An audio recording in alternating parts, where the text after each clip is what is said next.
係各位網友嗱，呢個36計呢，就係都唔係好叻。中國嘅36計有一計呢係永遠超過36計嘅，就叫掩耳盜鈴，即係自欺欺人。呢樣嘢呢，大陸係最聰明嘅。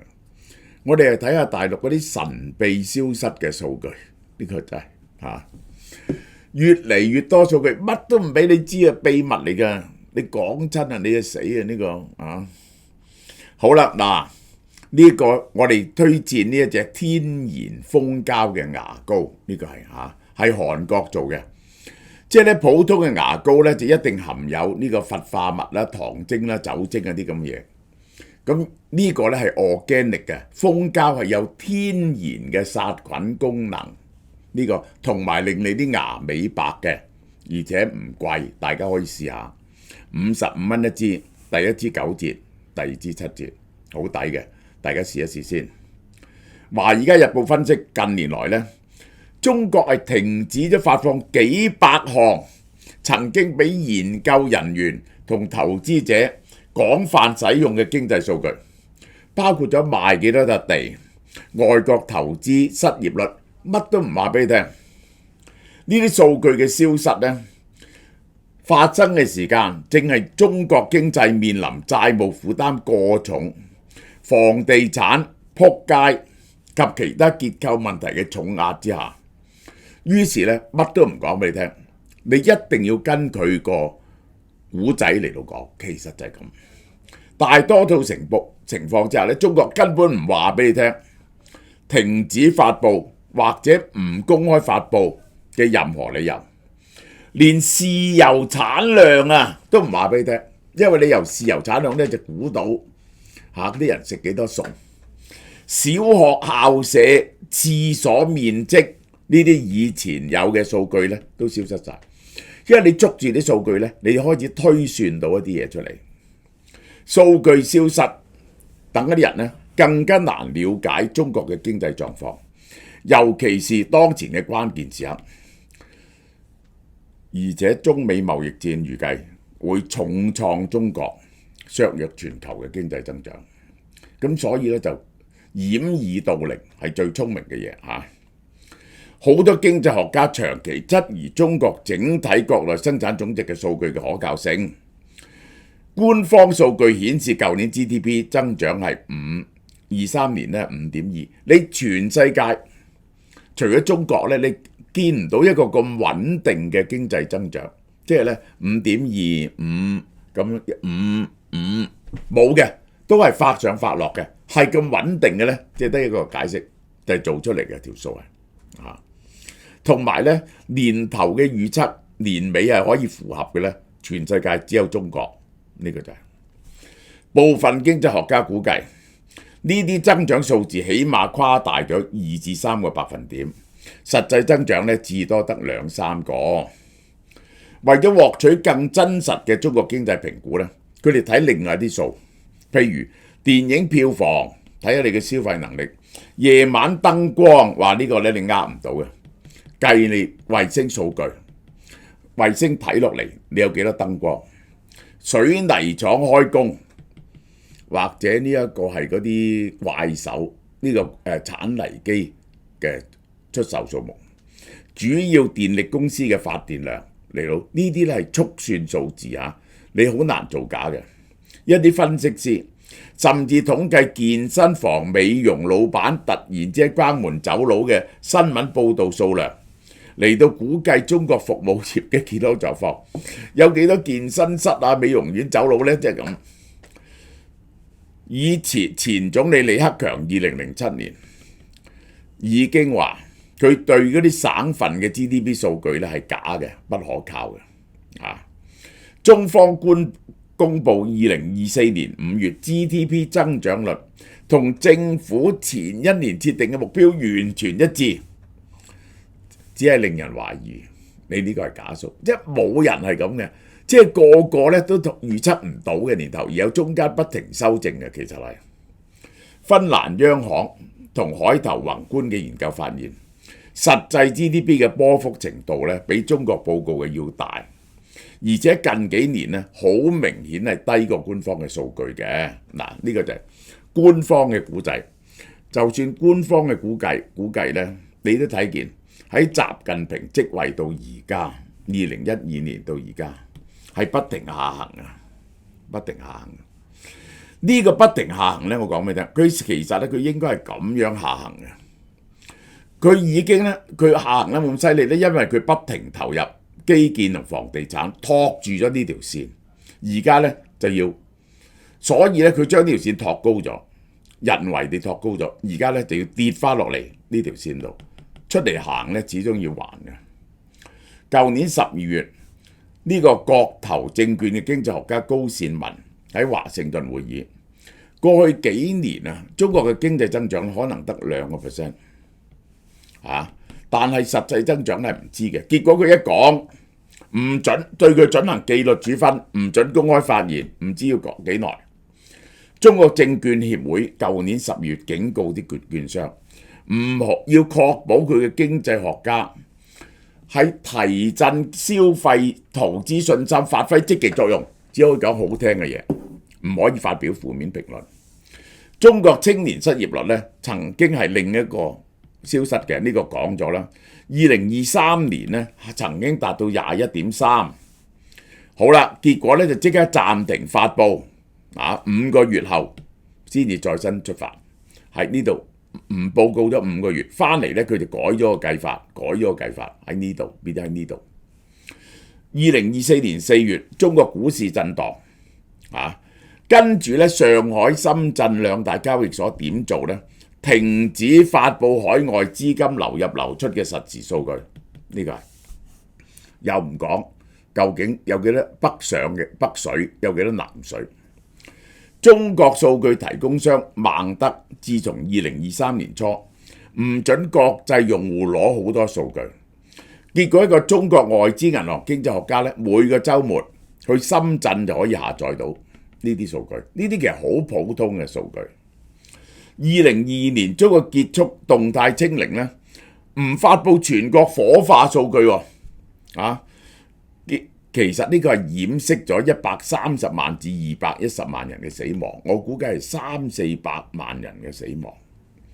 低生育率係個經濟拖累啊，亦都有啲數據咧冇咗啦，譬如話你確實係生幾多仔咧？人哋睇你個肺結核疫苗接種情況嘅，因為咧你一滿月咧一定要打呢啲針嘅，一定要打呢啲防疫針嘅。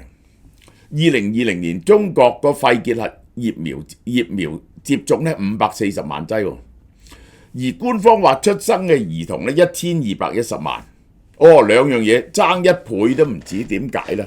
根本就唔講疫苗啦。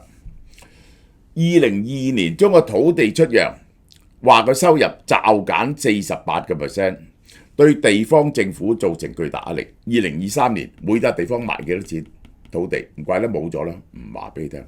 跟住我唔話俾你聽，呢個國家出讓土地唔話俾你聽，當冇發生。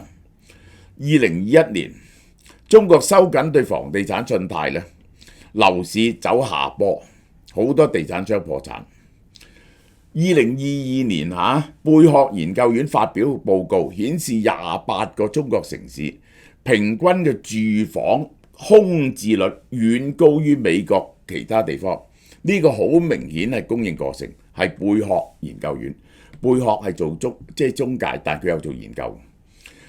因為中國唔公布官方嘅空置率，而分析師咧意圖搞清楚開發商過度建設嘅嚴重程度，結果貝殼要撤回報告道歉，話佢啲數咧係錯嘅。中國統計院2022年停止發布一部分同城鎮失業率有關嘅數據，亦都冇解釋。忽然之間唔公布。高盛今年整一個替代方法，用進出口數據作為國內支出指標，結果顯示進口數據買幾多嘢。2024年經濟增長只係3.7%，遠低過官方。好啦，喺紐約嘅榮鼎集團用另一種計法計出2024年經濟增長更加接近2.4%，其實大概點都爭3%。仲有乜嘢？中國收費公路運營商年終債務餘額、新增股市投資者，呢啲全部唔話俾你聽。嗱，公路運營商爭幾多錢唔話俾你聽，新增呢個股市開幾多戶口唔話俾你聽，火化數目唔話俾你聽，豉油生產幾多唔話俾你聽。報告將2025年中國實際 GDP 增長率呢係由4.5到4下調到4到3.5，而 Bloomberg 共識同埋國際貨幣基金會呢都下調咗中國經濟增長嘅預測。即使中國有擴大財政支出刺激嘅空間，呢個其實冇乜。中國真正今年係12萬至13萬億嘅赤字，係10% of GDP， 係遠遠嚴重過美國㗎嚇。啲人成你仲嘲笑美國，你比美國嚴重。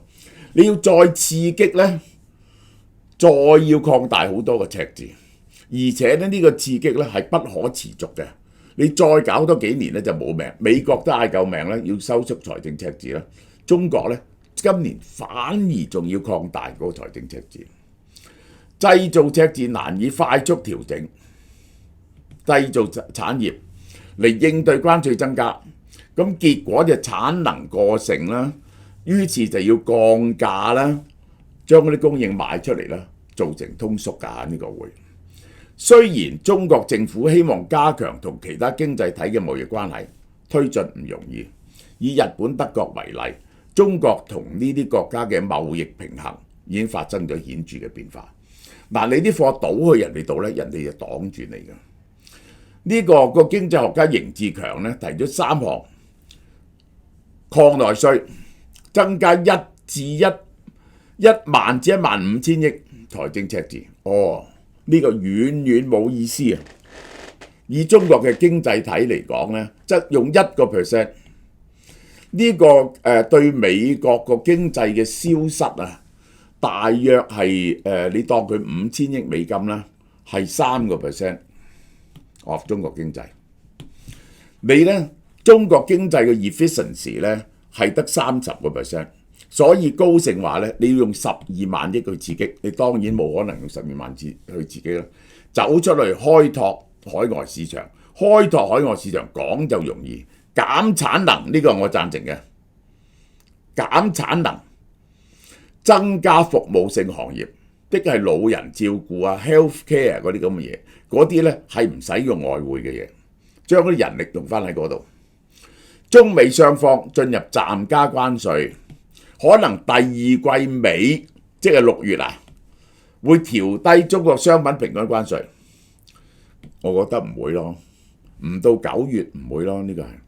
年尾或者擴大降幅，但短期咧都好難較低㗎啦。而家睇雙方嘅態勢咧，我覺得啊，起碼都要9月先至會降關稅。呢個就係我而家講緊呢條片係講嗰啲神秘嘅消失數字啫。乜嘢叫掩耳盜鈴、自欺欺人咧？最好呃人嘅方法就首先呃咗自己先，呢個就係結果自己信咗，人哋唔信，呢個咧係悲劇。由於反應熱烈咧，再度推出電子消費券，禮品精彩，越買越獎。嗱，買咗電子消費券再去買嘢，真係雙重優惠。購買3000蚊嘅電子消費券咧，可以得到370蚊嘅指定禮品，包括韓國 FormBio 乳香關節軟骨素1盒，價值220蚊，能夠舒緩關節，不適合退化，減輕關節痛，修復關節及軟骨組織效果最好。第二係 Red Rice 紅米主題嘅餐廳嘅港幣50蚊現金券3張，價值150蚊。購買5000蚊電子消費券有769蚊禮物，包括 FormBio 乳香關節軟骨素1盒，價值220蚊，能夠延緩關節，不適合退化。韓國 FormBio 乳香酸胃酸樂1盒，價值249蚊，對經常覺得食咗嘢之後難消化或者胃酸倒流嘅就幫到你啦。仲有 Red Rice 紅米時代嘅主題餐廳50蚊現金券6張，價值300蚊， 5月1號到31號，網上及門市都有售，使用期有效到2026年3月31號，禮品數量有限，送完即止。